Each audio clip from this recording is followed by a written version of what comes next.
1-р Коринт 7-гийн 25-аас. Эндээс уншъя. Онгон бүсгүйчүүдийн талаар эзний тушаал надад байхгүй. Харин эзний өршөөлөөр итгэмжид болсны хувьд саналаа хэлье. Тэгэхээр миний бодоход өнөөгийн зовлон тачаалын учир байсан хിവэрэ байх нь хүмүүнд сайн ажээ. Чи эхнэртэй холбогдсон уу? Салах гэж бүү оролт. Чи эхнэрээс салсан уу? Эхнэр бүү хай. Гэхдээ чи гэрлээ ч гэсэн нүгэл үлдээгүй хэрэгэ. Онгон бүсгүй гэрлэх аваас нүгэл үлдээгүй хэрэг. Гэвч эд махбодтой төвөгтэй болно. Би та нарыг гамнамаар байна. Ах トゥ нараа, үүнийг би та нарт хэлье. Цаг хугацаа охор богино болжээ. Цаашдаа эхнэртэй эхнэргүй мэт, уйлж буйн уйлаагүй мэт, баярлаж буйн баярлаагүй мэт, худалдан авч буйн өмчлөөгүй мэт, энэ ертөнцийг ашиглаж буйн бүрэн дүүрнээр ашиглаагүй мэт болох ёстой ажээ. Учир нь энэ ертөнцийн хэлбэр өнгөрөн одож байна. Гэвч та нарыг санаа зовлгүй байхыг би хүсдэг. Гэрлээгүй нь эзэнд яаж таалагдах вэ гэж эзний юмст санаа тавьдаг. Харин гэрэлсэн нь эхнэртэй яаж таалагдах вэ гэж хорвоогийн юмст санаа тавьдаг бөгөөд тэрээр хуваалцсан байдаг.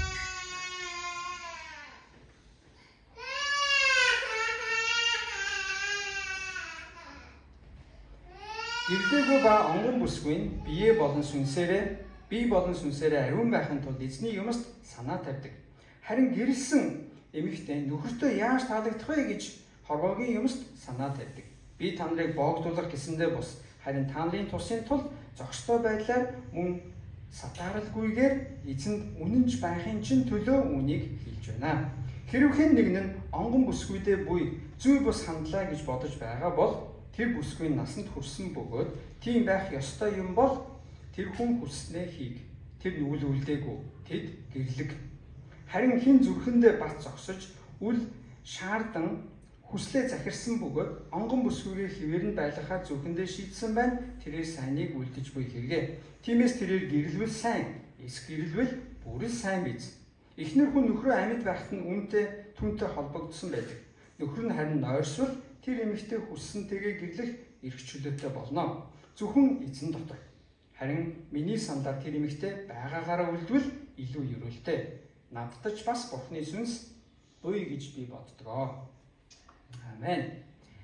За энд онгон бүсгүй гэж ярьж байгаа би нэр томьёог жоохон тайлбарлая. Энд болохоор сүү тавьчихсан гэхдээ яг нэг гэртээ ороогүй байгаа хүмүүсийн тухайд ихний хэсэгтээ яриад байгаа. Тэгэхээр энэ еврей ёс заншлыг бид харах юм бол одоо Иесусийн түүхээс бид мэддэг те. Тэр хоёр нэг гэртээ орохоос өмнө сүү тавьсан байсан. Тэгээд яг харин хожим нь яг ёслолоо хийгээд нэг гэртээ ороод яг тэгээд эхнэр нөхөр болоод амьдэрдэг байсан. Тэгэхээр одоо зарим соёлч ч гэсэн өнөөдөр байдаг. Энхэгт жишээлбэл энхэгт байгаа өнөөдөр ч гэсэн ихэнх гэрлэлт нь ээж аав нь шийддэг. Хүүхдүүдийнхаа өмнөөс ээж аав нь за би охиныгоо энэ залуутай суулганаа эсвэл хүүгээ би энэ охинтой суулгана гэж ээж аав нь шийдээд ээж аав нь өмнөөс нь шийдвэрийг гаргаад тохироогоо хийгээд нөгөө хоёр талын гэр бүл хоорондоо тохиролцоод за тодорхой насн дээр хүрэхээр энэ хоёр хоорондоо суун шүү гэд сүү тавьдаг. Тэгэхээр энэ бол нэгсэндээ маш том албан ёсны амлалт өгч байгаа гэсэн үг. Тэгээд тэр амлалт нь хизээ биелдэг вэ гэхээр ёслолоо хийгээд тэгээд тэр хоёр насанд хүрсэн үедээ юм уу эсвэл яг нөгөө тохиролцсон хугацаанд болохоор эхнэр нөхрүүд болдог. Яг тэр шиг тийм ёс заншил еврейчүүдийн донд байсан баг. Тэгэхээр энэ дээр ямар хүмүүс Паул асуулт тавьсан бэ гэхээр сүү тавьчихсан. Гэхдээ яг эхнэр нөхрөө яг албан ёсоор болоогүй нэгсэндээ нэг гэрт ороогүй байгаа хүмүүс бид нар одоо энэ чигээрээ байгаад ах уу? Эсвэл би гэрлэх үү, яах вэ? Гэрлэх юм бол би одоо эзэнд үйлчилж байгаа үйлчилж чадах уу үгүй юу гэсэн тийм эргэлзээтэй байсан баг. Тийм учраас энд ярьж байгаа онгон бүсгүй гэж хэлж байгаа боловч энэ болохоор хоёр талыг хоёуланг ярьж байгаа. Хоёр талыг буюу эрэгтэйг нь эмэгтэйг нь буюу сүйд залуугийн сүйд бүсгийг нь хоёуланг нь хэлээд байгаа. Тэгэхээр тэдний хувьд асуулт юу байсан бэ гэхээр за би сүү тавьчихсан. Гэхдээ би уганд эзэнд ингээ итгээд эзэнд үйлчлэмээр байдаг. Гэхдээ би одоо яах вэ? Хэрвээ би нэг гэрэл очоод эзний өмнө буруутчих үгүй юу гэсэн асуултанд нь одоо энэ Паул хариулаад байна. За тэгэхээр түрүүчийн 7 хоногийн бас би нэг жишээ татсан байгаа тийм. За онгон байдал гэдэг бол амьдралдаа нэг л удаа онцгой Бурханаас өгсөн хүндээ өгөх учиртай онцгой бэлэг гэж тайлбарлсан тийм. Тэгвэл тэр онцгой бэлэг бол Бурханаас өгсөн зөвхөн нэг л удаа нээгддэг. Нэг удаа нээсэн бол тэгээд дахиж хизээж шинжлэгддэггүй. Тэгээд өнгөрдөг тийм бэлэг учраас энийг би түрүүшин нэг жишээ авахтаа энийг бол би эрэгтэй эмэгтэй хоёулын дээр нь хэлсэн шүү. Тэгэхээр магадгүй би тайлбар дээрээ тэрийг тодорхой хэлээгүй гэж магадгүй. Тэгэхээр одоо монгол хэлэн дээр эмэгтэй нь болохоор онгон гэдгээр илүү ярьдаг, эрэгтэйг нь зандан гэдгээр ярьдаг. Тэгвэл яг энд хэлээд байгаа болохоор хоёр талыг нь хоёулынгийн энэ Паул хэлээд байгаа. За тэгвэл энэ Паул юу гэж хэлсэн бэ гэхээр ерөөсөө Паул өөрөө ганц бие байсан. Тэгээд бүх насаараа, бүх амьдралаараа, бүх цаг бололцоогоороо, бүх авьяасаараа эзэнд амьдралаа зориулж үйлчилж исэн хүн. Тийм учраас Паул өөрийнхөө зүгээсээ юу нь зүгээр вэ? Би бол юуг санал болгох вэ гэдгийг хэлээд байгаа. Тийм учраас энэ эзнээс өгсөн тушаал бол байхгүй гэж байна. Яг тэр яг ийм нөхцөлд Есүс юу гэж хэлсэн бэ гэдэг зүйл байхгүй учраас би тэгвэл өөрийнхөө зүгээсээ та бүхэн саналаа хэлье гэж байна. Гэхдээ миний хэлж байгаа зүйл нь зүгээр л нэг санал биш. Яг тэр би бас адилхан эзний сүнсийг хүлээж авсан. Эзний сүнс миний дээр байгаа учраас миний санал бол зүгээр л бас нэг хамаагүй хүний санал биш бахаа гэж Паул энэ төгсгөлд нь хэлж байгаа. Тэгэхээр Паулын хэлж байгаа гол санаа нь юу вэ гэхээр за хэрвээ боломжтой бол хэрвээ та хүсэл тачаалаа хязгаарлаад хянаад захираад өөртөө зүрхэндээ шийдээд за би эзэн амьдралаа бүрэн зориулъя гэдэг шийдвэртэй байгаа бол та байсан хിവэрэ байсан нь дээ гэж. За тэгвэл байсан хിവэрэ байгаарэ гэж 26-аас 27 дээр хэлж байгаа тэр үг нь юу вэ гэхээр тэгвэл хэрвээ гэрлээгүй байгаа бол гэрлээгүй байх чинь зүгээр. Хэрвээ гэрэлмээр байгаа бол бас зүгээр. Гэхдээ Паулийн өөрийнх нь зүгээс өөрөө ганц биехэн бүх цагаа бүх амьдралаа эзэн зориулаад явж байгаа хүний зүгээс бол би хэрвээ хэлэх байсан бол би санд болох байсан бол гэрлээгүй нь эзэнд үйлчлэхийн төлөө эзний үйлчлэлийн тусын тулд бол тэр нь илүү дээрээ гэж Паул хэлээд байна. Яагаад Паул та нар байсан хിവэрэ байгаарэ гэж хэлж байгаад нь энд бид нар дөрвөн шалтгааныг олж харж болно. Эхний шалтгаан болохоор өнөөгийн зовлон бэрхшээл гэж байна. За өнөөгийн зовлон бэрхшээл гэдгийг Паул юу хэлж ийж болох вэ гэхлээр за магадгүй тухайн үед гэрлэлтэнд учирдаг бэрхшээл, хүндрэл, санаа зовнил, асуудлуудыг бодсон баг. За гэрлэлт асуудалгүй байна гэж байдаггүй. Гэрэлсэн хүн болон хэлнэ. Гэрэлсэн хойноо хизээ нэгэн цагт би чинь юу хийсэн болоо гэж боддог. Гэрлээгүй байсан бол дээр байх байжтэй гэж бодох тийм асуудалтай тулгарсан үедээ боддог тийм үе гардаг. Гэхдээ энэ нь буруу юм хийсэн гэсэн үг биш л дээ. Зүгээр л асуудалтай дарагдсан үедээ тэгж бодохоос аргагүй болдог. Тийм учраас энэ дээр Паулийн хэлж байгаа эхний шалтгаан болохоор өнөөгийн зовлон бэрхшээл. Дээрээс нь Христэд итгэгчид энэ үед маш их хавчигддаг байсан. Тэднийг Паул өөрөө хавчиж, хорж, шоронд хордог, зоддог, нүддэг, хавчдаг байсан. Тийм учраас Есүс итгэдэг хүмүүсийг гатуурхдаг байсан учраас итгэдэг хүмүүс эзэнд үйлчлээд явна гэдэг бол тийм аятайхан, амар тайван, аюулгүй сайхан сонголт байгаагүй.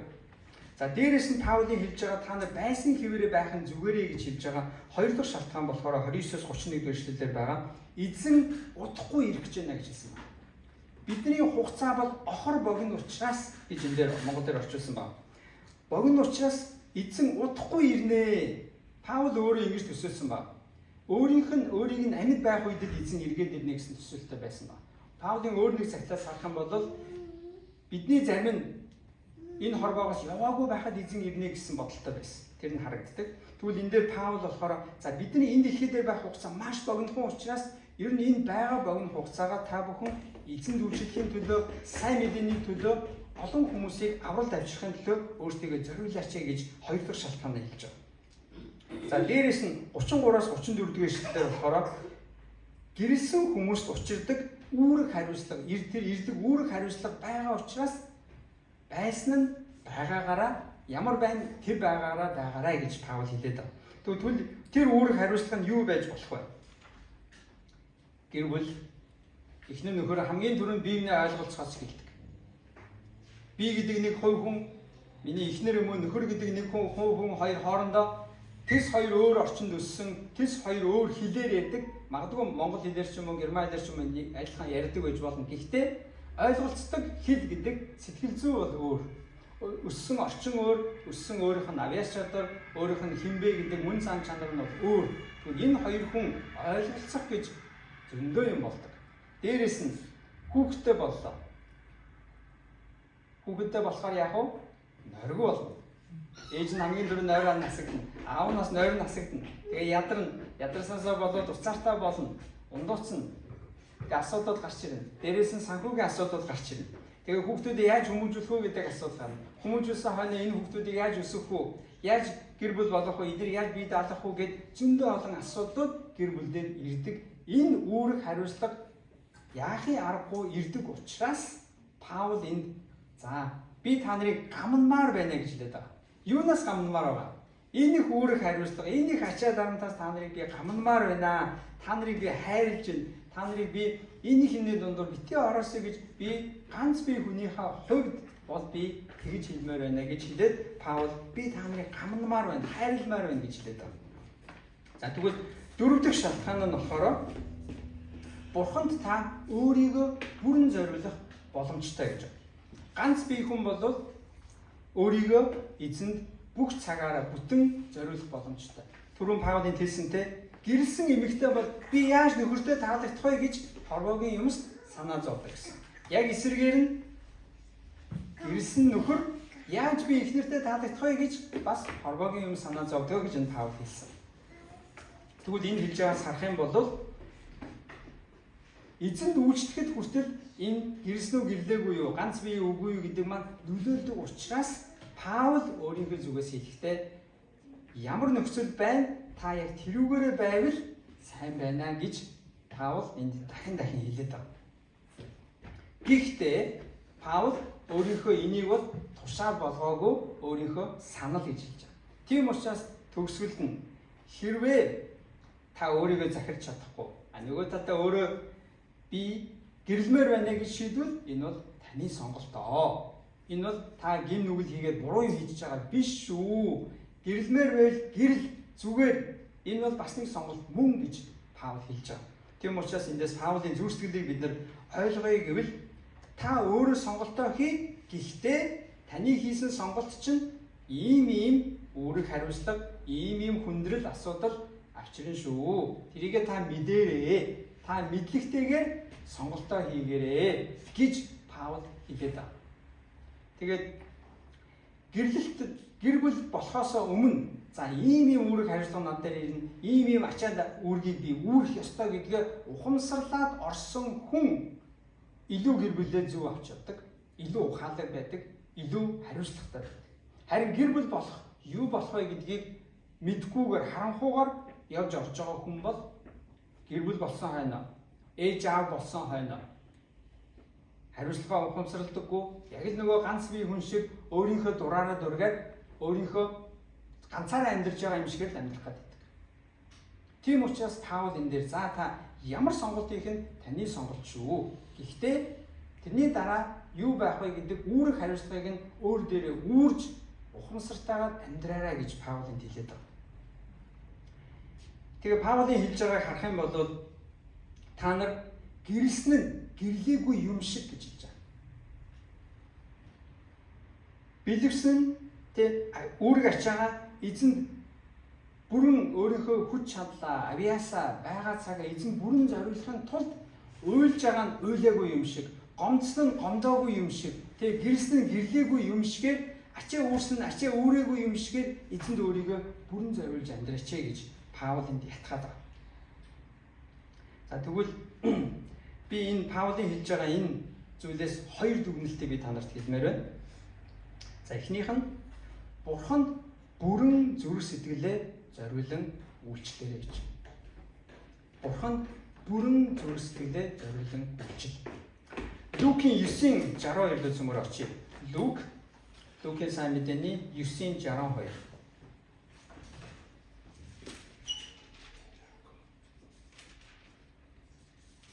За Библийг нэгээд Лукийн 9:62.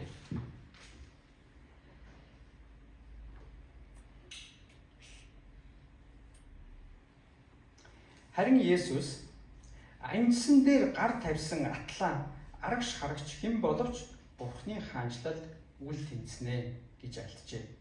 Аньсан дээр гараа тавьсан хэрнээ арагшаа хардаг хүн байвал Бурхны хаанчлалд үл тэнцэнэ гэж.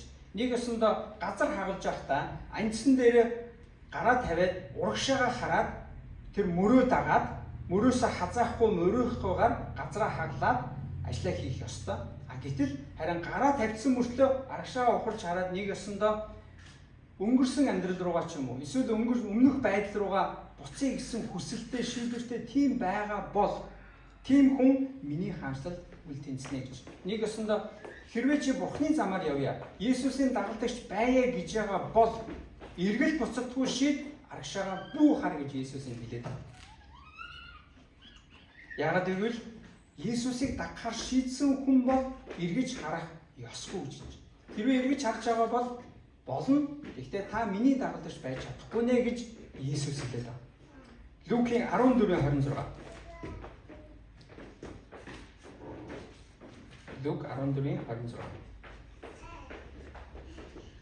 Хэрв хэн нэг нь над дээр ирж өөрийн эцэг их эхнэр хүүхэд ах эгч дүүсээ төдийгүй өөрийн амийг хүртэл үл оошоохгүй бол тэр миний шав байж чадахгүй.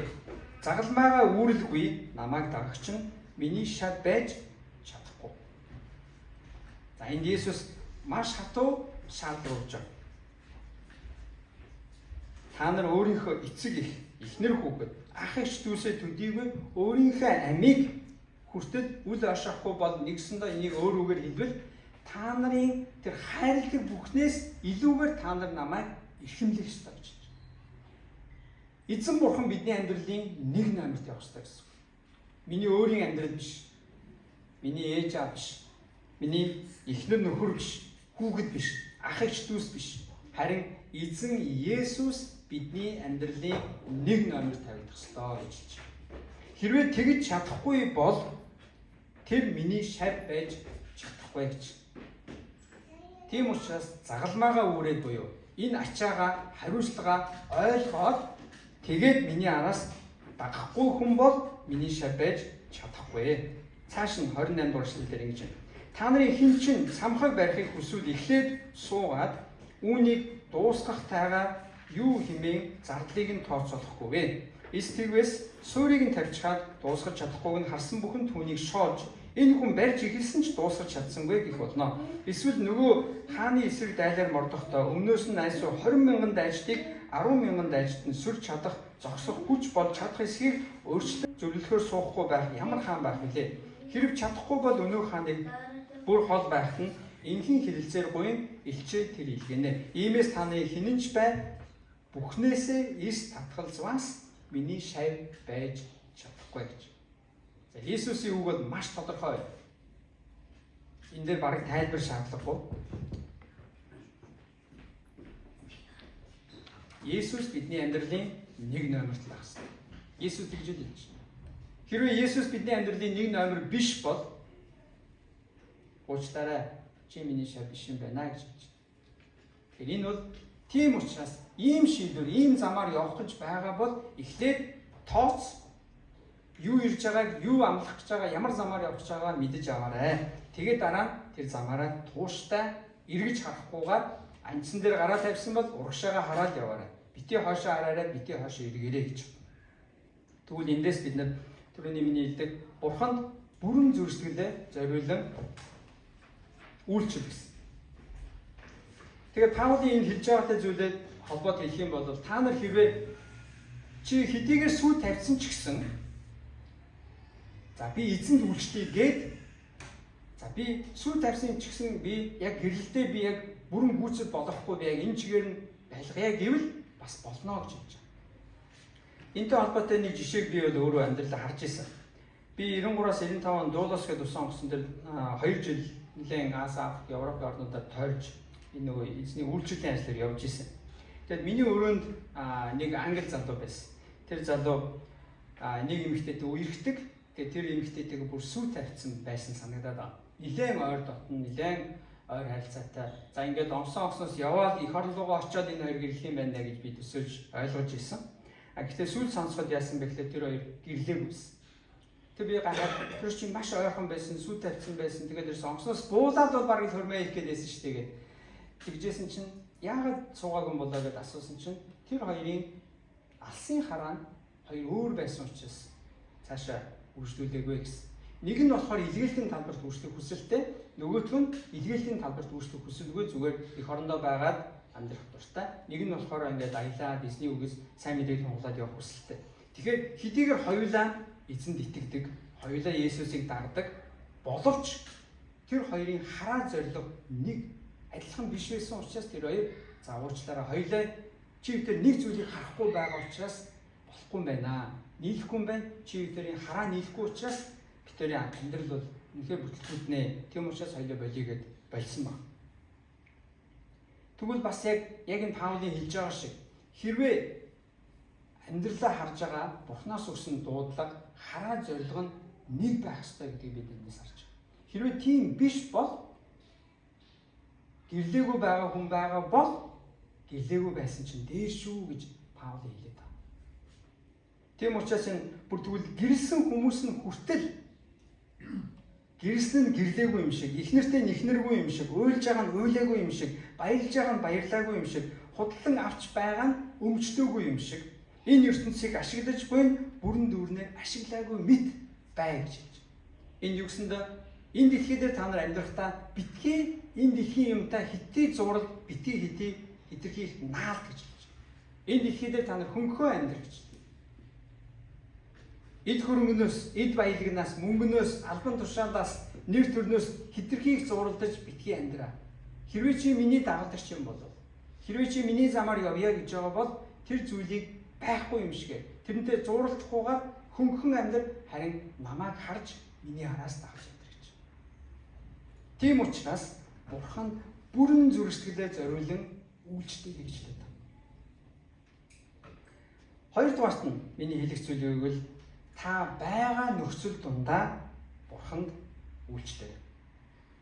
Түрүүний Паулийн хэлдэг зүйл гэсэн. Та ямар нөхцөл байна? Байгаагаараа байсан нь дээр гэдэгтэй адилхан зүйлийг хэлж байгаа гэсэн. Нэг өөрчлөлт одоо өөрөөр хэлбэл гэрлээгүй хүн байгаа бол хэрвээ чи өөрийгөө захираад өөрийнхөө гэрлээ гэдэг хүслийг дараад захираад одоо бүр өөрийгөө хянаж чадаад би бүх амьдралаа би эзэнд бүрэн зориулъя гэж шийдэж чадчихвэл сайн байна. Тэгээд амьдралаа эзнийг бүрэн даг. Хэрвээ тэгж чадахгүй байгаа бол зүгээр гэрлэх нь буруу юм биш. Тэр бол зүгээр бас л таны сонголт. Гэхдээ гэрэлсэн ч гэсэн гэрэлсэн бол гэр бүлээрээ гэрлээгүй бол гэрлээгүй байдлаараа эзэнд үйлчлэх гэж байна. Та ямар нөхцөл байна тэр байгаагаараа эзэнд үйлчлэх гэж байна. Хэрвээ гэрэлсэн бол гэрэлснээр гэр бүлээрээ хамтдаа эзэнд үйлчлэх. Гэрлээгүй байгаа бол гэрлээгүйгээрээ эзэнд үйлчлэх гэж байна. Гэхдээ сонголт нь таних. Хизээж Паул энэ дээр шахсан, тулгсан, шаардсан зүйлийг хэлээгүй харин ийм шүү гэдгийг ухааруулж ойлгуулдаг байна. За тэгээ гэр бүлгүй бас ганцаараа байж эзэнд үйлчлэнэ гэдэг бол эзний хүмүүсийн хувьд нэгэн сонголт бас мөн гэдгийг бид нар ойлгох хэрэгтэй. Ялангуяа бид нар гэрлээгүй хүмүүсийг хараад цаа чи хизээ гэрлэх гэж байна. Нөхөр олсноо, эхнэр олсноо гэдэг хүнийг дарамтлаад идэв. Тэрийг бид нар ойлгох хэрэгтэй. Хэрвээ тэр хүн амьдралдаа би эзэнд гэрлэхгүйгээр амьдралаа бүрэн зориулаад би авяас байгаа чадлаараа бүх юмараа би эзэнд үйлчлэнэ гэж шийдсэн байгаа хүн байж болно шүү дээ. Тэрвэл тэр хүний сонголт сайныг сонгосон байна гэсэн. Хэрвээ тийм байгаа бол тэр хүнийг бид нар урамшуулах хэрэгтэй. Амьдралаараа ганц биеэрээ эзэнд үйлчилсэн маш олон хүмүүс байна. Хамгийн том жишээ хэн бэ? Есүс, Паул. Есүс хүнтэй гэрлээгүй, суугаагүй, бүхий амьдралаараа эзэндээ үйлчилсэн. Тийм учраас Есүсийн амьдрал үр дүнтэй нөлөөтэй байсан. Паул бас яг адилхан.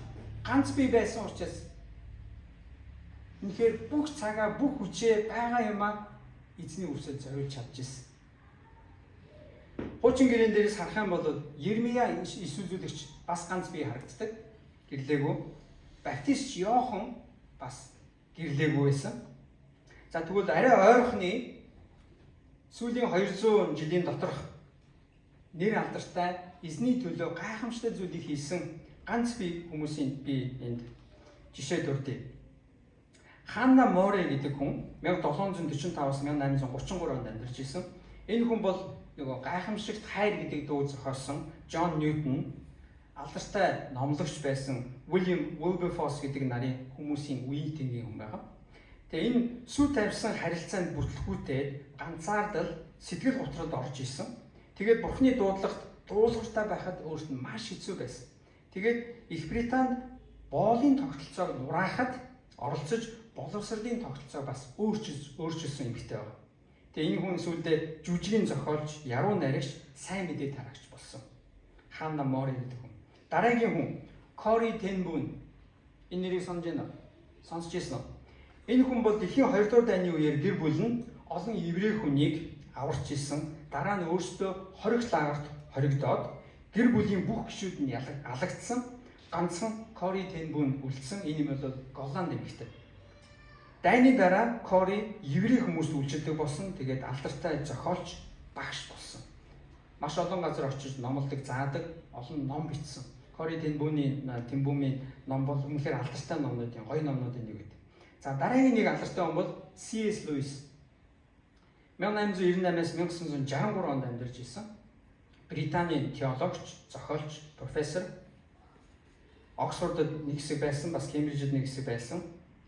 Амьдралынхаа ихэнх хугацаа ганц бие өнгөрүүлсэн. Ихэнх хугацааг. Амьдралынхаа сүүлийн төгсгөлд рүү Joy Gresham гэдэг нэртэй Америк эмэгтэйтэй суугаад ердөө 3 жил амьдарсан. Тэгээд бас тэр эмэгтэйтэй суух болсон шалтгаан нь болохоор тэр эмэгтэйгийн визний төлөө суусан байна. Тэгээд харамсалтай тэр эмэгтэй хорт авдар тусаад 3 жилийн дараа нас барсан. За тэгээд C.S. Lewis-ийн номнуудыг мэдэх бах. Хамгийн алдартай хүүхдийн зохиол нь Нарниагийн үйл явдал гэж орчуулах юм уу? Англиар бол Chronicles of Narnia гэдэг ном байдаг. Маш алдартай олон кино хийгдсэн, олон жүжиг зохиолууд хийгдсэн байдаг. Тэгээ Христ итгэлийг өмгөөлсөн маш олон ном бичсэн. Үнэхээр гайхамшигтай философч хүн. C.S. Lewis. Дараагийнх нь Dietrich Bonhoeffer гэдэг хүн. Энэ нэрийг сонсч байсан уу? Энэ газар нутагт байгаа хүмүүс бол уг нь сонсч байгаа хэрэгтэй. Тий. 1906-аас 1945 онд амьдарч ирсэн. 39 жил амьдарсан. Герман пастор, теологч хүн байсан. Тэгээ энэ хүний хамгийн алдартай ном нь болохоор дагалдагч байхын үн төлөөс гэдэг нэртэй номороо алдаршсан. Тэр номын та бүхэн уншаасаа гэж хүсэж байна. Би англиар уншиж ирсэн.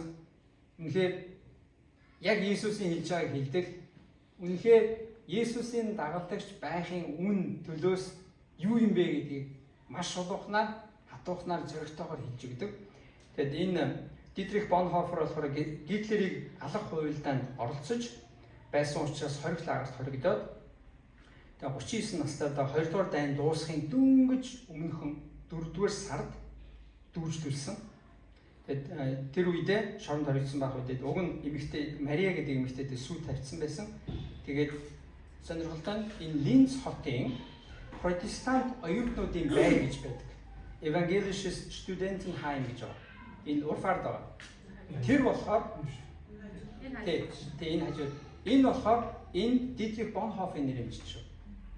Тэгээд энэ Dietrich Bonhoeffer-ийн хэн байсан бэ гэдгийг, энэ хүн юу хийсэн бэ гэдгийг олон таниулах зорилготойгоор энэ оюутны байр энэ хүний нэрээр нэрлэгдсэн байлаа. Тэгэхээр Dietrich Bonhoeffer бол бас 39 жил амьдарсан боловч тэгтээ ганц бие байсан. Тэгтээ үнэхээр агуу теологч, пастор байсан. Шоронд пастор гэдэг байсан. За дараагийн бас нэг алдартай хүн болохоор John Stott гэдэг хүн байна. Англи хүн 1901-ээс 2011 онд амьдарсан. 90 наслахтаа ганц бие амьдарсан. Теологч, пастор, номлогч, маш олон ном бичсэн хүн. Тэгээ 2 удаа эмэгтэй хүнтэй үерхэд бүтлгүүцсэн. Тэгээд за энэ бол тэгвэл эзэн намаа ганц бие бай гэж өгж байгаа дуудлага юм байна гэж хүлээж авсан. Тэгээд маш олон ном бичсэн Джон Стотын номнуудаас олон нь одоо бас нэлээд монгол хэлээр бас бий. За 2005 онд Time сэтгүүл энэ хүнийг Джон Стотхойг дэлхийд хамгийн нөлөөтэй 100 хүний нэг гэж тодорхойлсон байна. За тэгвэл эндээс ингээ харах юм бол ганц бие хүмүүс эзний төлөө бүх зүйлээ зориулаад үйлчлэх юм бол ямар агуу гайхамшигтай зүйлийг хийж чаддаг юм бэ гэдгийг зөвхөн цөөхөн жишээ байна. Бидний нэрийн дуртайг та бүхний зарим нь мэдэх маш олон хүн эзэнд өөрийнхөө амьдралаа бүрэн зориулж явж байгаа хүмүүс байдаг. За Mother Teresa бол хамгийн бас нэг жишээ байна. Тэр эмэгтэй ядуу дорой өвчтөй зовлонтой хүмүүст энтгэгт очиж үйлчилж байсан. Тэр хүний үйлчлэлээр дамжуулан маш олон хүн Есүсийн хайрыг хүлээж авсан. За тэгвэл энэ түүхийг сонсоод гэрэлсэн хүн нь за би ганц бие болъё гэдэг зүйл байхгүй шүү. Та сонгосон бол сонгосон, гэрэлсэн бол гэрэлсэн. Эзэн хэлсэнтэй гэрэлсэн бол та салах гэж бүү ирлээ. Гэрлээгүй бол харин гэрэл гэж бүү хай гэж хэлсэн. Тэгвэл бид нар ганц бие хүмүүсийн жишээг сонслоо тийм. Тэгвэл бас гэр бүлтэй яаж гэр бүлээрээ бид нарт эзэнд үйлчлэх юм бэ? Бидний ихэнх маань гэрэлдэг, ихэнх маань гэр бүл гэдэг, гэр бүлийг зохионо гэдэг сонголтыг хийдэг. Тэгвэл гэр бүлээрээ бас эзэнд үйлчилж болдгийм аа. Тэгээ олон хүн тэгж боддог. За хүүхэд шуугцтай хүүхдээ чирээд эзэнд үйлчлэн эзний ажлыг хийнэ гэдэг чинь хэцүү шттэ гэдгийг хэлдэг. Тийм ээ, хэцүү. Эзний зам өөрөө нарийнхан зам. Эзний зам өөрөө хэцүү зам. Эзний зам өөрөө биднээс төлөөсийг шаарддаг. Биднээс үн төлөөсийг шаарддаг зам учраас тэртээ тэргүй Есүсийн шав байхыг та сонгосон бол ямар нэгэн байдлаар төлөөсийг төлнө. Гэхдээ гэр бүлэрээ эзэнд үйлчилж болт юм байна. Тэгээ би нэг жишээг бас та бүхэнд хэлье. Надтай хамт Монголд үйлчилж байсан Роб гэдэг ахыг та нар ихэнх нь мэднэ. За Роб ахтай би 96-аас 95-аас 2004 онд яг зэрэгцээ мөр зэрэгцээ хоёулаа чуулганд үйлчилж ирсэн. Тэгээ Роб ах маань гэр бүлээ бүх юмдаа авч явдаг гэсэн. Тэгээ би Роб ахын жишээг та нарт жоохон хэлж өгье. Хүүхдүүдэд жоохон байхад нь л ерөөсөө 1-2 настай байхад л ширээ тойроо суугаад хоолныхоо өмнө залбирахдаа цуглааны төлөө залбирдаг. Цуглаанд байгаа өвчтөе хүмүүсийн төлөө залбирдаг. Хүүхдүүдээрээ залбирлдаг гэсэн. За цуглаанд ийм асуудал байна. Эний төлөө хамтдаа залбирая гэд нөгөө 2 настай, 3 настай хүүхдүүдээ залбиулж ирсэн. Тэгээ цуглаан руу очихдаа хүүхдүүдээ аваад очино. Хүүхдүүд нь яг энэ тэнд ингээд гүгээд яг одоо энд ингээд гүгээд явж байгаа шиг явна. Тоглохдоо тоглоно, ойлгохдоо ойлгоно. Гэхдээ зүгээр байнга авч явдаг гэсэн. Тэгээд хүүхдүүдээ ерөөсөө хаа явсан газараа эзний үйлчлэлийг, ялангуяа эзэн ямар агуу ажил хийж ийнэ гэдгийг мэдээний нээхийн тулд эзэнд үйлчлэх нь ийм гайхамшигтай юм байдаг юм. Эзэнд үйлчлэх нь ийм гоё юм байдаг юм гэдгийг амсуулахын тулд хүүхдүүдээ ингээд янз бүрийн илгээлийн аялал, илгээлийн юм руу ерөөсөө маш их авч явдаг. Тэгээд хүүхдүүдийнхаа эзэнд үйлчлэх нь баян хөөртэй сайхан зүйл гэдгийг л ерөөсөө амсуулахын төлөө маш их зүйлийг хийсэн. Тэгээд өнөөдөр үр дүн нь юу вэ гэвэл хоёр хүүхэд нь хоёулаа одоо 20-30 хүрсэн, нэг нь гэр бүл болсон, хоёулаа чуулгандаа аавтайгаа хамт мэдээж олон өдөр төрчдийн хамт үйлчилж байгаа. Хүүн нь болохоор Магдалины багт бөмбөр тоглодог. Тэгээд эзэнд үйлчилдэг. Охин нь болохоор бас яг эзэнд үйлчилдэг тэр удирдлагын багийн нэг гишүүн. Өнөөдөр ингээд би тэгээд Робаас та яаж хүүхдүүдээ эзэнд хайртай, эзнийг дагдаг, эзнийг ингээд бүр нэг амьдралаараа эзэнд үйлчилдэг ийм болгож байна гэж дахин тэр нь асуудаг. Тэгэл эзэн гэл яг л саний миний хэлснийг хэлдэг. Хүүхдүүдэд дагуулад яв, эзэнд үйлчлэх, хүүхдүүдээр яг зохирсон, насан таарсан үйлчлэлийг хийлэг гэдэг. Хүүхдүүдээр залбируул, хүүхдүүд хийх юмыг нь яг таарсан ойлгодог юмар нь хийлэг гэдэг. Тэгээд Монголд байгаа амьд цуглаан болохоор манай тэр цуглаанд бид нар одоо 2 жил нэг зүйлийг хийсэн. Тэр юу гэхээр хүүхдийн баяраар 6 сарын 1-нд хамгийн ойрхон бүтэн сан өдөр тэр цуглааныг бүх юмыг бид нар хүүхдүүдээр хийлгэж байгаа. Эхнээс нь дуустал нь Магдалины хүүхдүүд авч явна, номлын хүүхдүүд хийн, хичээлийг хийн, залбирна. Тэгээд том хүмүүсийг урагшин гаргуулж ир дуудаад хүүхдүүд нь том хүмүүсийн төлөө залбирдаг. Хүүхдүүд нь том хүмүүстэй номлодог. Хүүхдүүд нь Магдалины хийдэг зүйлийг бид нар ийм уламжлалт тогтоож байгаа. 2 жил бид нар хийсэн. Тэгээд энэ бол үнэхээр гоё байдаг. Хүүхдүүдийг үнэхээр урамшуулдаг. Хүүхдүүд За би яаж залбирах вэ гэдээ өөртөө бэлдэж эхэлдэг. Би яаж номлох вэ гэдэг нэг ер нь нэг 3-4 хүүхдийг номлуулдаг. Тэгээ нэг 10 минут 5 минут ингээд хэсэг хугацаа хуваагаад өгсөн. Тэгээ бид нар чинь тэрийг бэлтгэхийн төлөө бөөн баяр хөөр болдог байхгүй. Тэгээд яг тэндээс эзэнд үйлчлэхийн баяр хөөргийг бид нар авдаг. Хүмүүсийн төлөө залбирах чинь ямар гоё юм бэ? Ядаж л нөгөө урд ингээд гараад бөөн хүүхдүүд гараад дуулаад магтаад эзнийг магтах чинь бөөнөр яг зөвхөн хүүхдүүдээрээ магтах нь ямар гоё юм бэ гэдэгт бид нар амсдаг. Тэгээд тэр нь жилдээ нэг удаа яг хүүхдүүдийг нэг юм хүч оруулах, урам оруулах маш гоё арга юм байна гэдгийг бид нар олж мэдсэн. Тэгээд бид нар энийг бол ер нь бол цааш нь үргэлжлүүлээд тэгээд бид нар энд ч гэсэн бас тийм хийх боломж нь бас бий хийх хэрэгтэй гэж бодож байна. Би энэ саналыг бол нэг удаа хэлсэн л дээ. Тэгэхээр яг иймэрхүү байдлаар бид нар хүүхдүүдийг жоохон эдгээр ойлгохгүй, эдгээр чадахгүй гэдэг өнцгөөс биш. Яг тэгвэл хүүхэд хэлд орохоосоо өмнө хүртэл эзнийг ойлгох чадaltaй. Хүүхдийн сүнс эзнийг ойлгох боломжтой. Хүүхэд эзэнд өөрөө бүр үгээ нийлүүлээд хэлж чаддгүй маа гэхэд зүрх сэтгэлээрээ сүнсээрээ эзэн хандан залбирч чадaltaй. Хүүхдийн залбирлыг эзэн сонсдог. Хүүхдийн залбирлаар эзэн ажиллаа хийдэг. Хүүхдийн залбирлаар бурхан хүмүүсийг эдгээдэг. Би тэр зүйлийг харж ирсэн. Тийм учраас бид хүүхдүүдийг жоохон гэж гололгүйгээр эднэр одоо ойлгохгүй насан туршсан хойно юм ярив. Насан туршсан хойно л болъё гэдэг зүйлийг олонлуулаад байх юм бол юу болохыг бол ихэнх тохиолдолд дэндүү оройтсон. Яг тэгвэл хүүхэд насан дээрээ эзнийг ойлгож авах нь хамгийн ойлгомжтой. Хамгийн энгийн шулуухан байдаг. Тийм учраас Есүс хэлсэн байдаг. Хүүхдүүд чиг ийм энгийн шулуухан намайг шууд хүлээж авахаар, шууд л итгэхээр, шууд л надад найдвараа тавихаар ийм хүүхдүүдийг нааш нь ирүүл гэж хэлдэг. Хүүхдүүдийг битгий хойр гэж, хүүхдүүдийг битгий зогсоо, хүүхдүүдийг харин ч нааш нь авчир гэж Есүс хэлдэг. Тэгвэл бид нар хүүхдүүдийг хүүхэн насан дээр нь бид нар үйлчлүүлэх хэрэгтэй.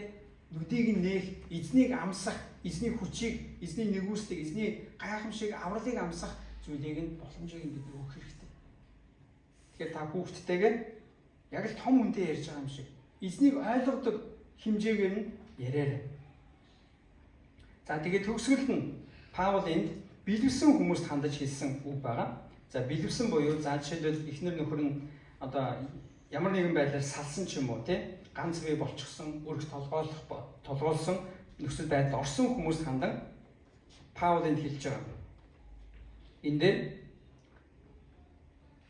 39-д эхнэр хүн нөхрөө амьд байхад түнтэй холбогдсон байдаг. Нөхөр нь харин нойрсвол тэр эмэгтэй хүссэнтэйгээ гэрлэх эрх чөлөөтэй болно. Зөвхөн эзэн дотор. Харин миний саналаар тэр эмэгтэй байгаагаараа үлдвэл илүү ерөөлтэй.